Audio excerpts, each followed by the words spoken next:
Hello everyone, urologist Omer Erdamakaya. I will tell you about the harms of the oxandrolone today. Oxandrolone is an anabolic steroid that has been used all over the world for about 60 years. It is especially popular for athletes. It can be taken orally. It does not cause water retention, it increases fat burning, and its side effect profile is relatively weak compared to other anabolics. Of course, it was used in the medical field when it was first introduced, but it is not possible to say that it has been used recently. When we look at its structure, the androgenic structure is weak. The androgenic index is determined as 24. Testosterone is 100. It should be said that its anabolic effect is almost 6 times that of testosterone. Since it is in the dihydrotestosterone group, it does not interact much with the 5-alpha reductase enzyme. As we said, it does not convert to estrogen. Let's look at the side effects. Why should we not use this drug? Of course, it has androgenic effects. There are effects such as hair loss, acne, hair growth.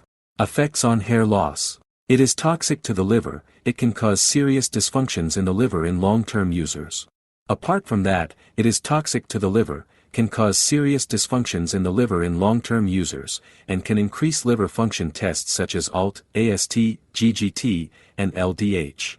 It damages the liver, especially depending on the dose. 20 mg of daily use does not cause serious damage in 12 weeks, while 40 mg of daily use has been found to increase liver function tests.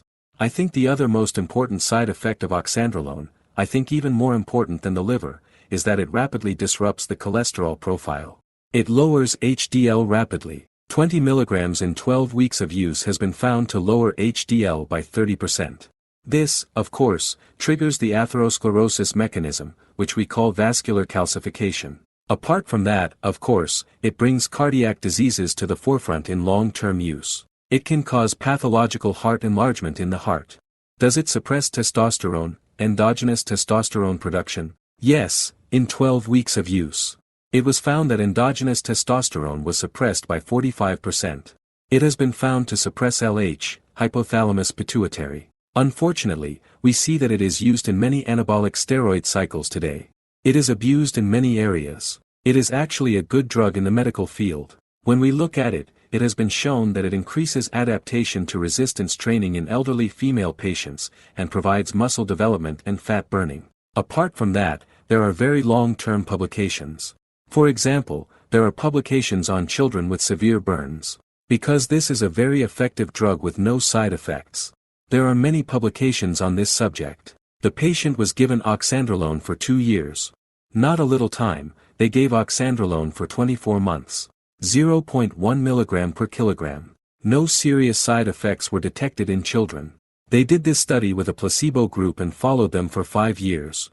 Compared to the placebo group, a significant increase in body mass index and a significant increase in bone density were observed in the children in the group using the drug, so it actually had positive effects.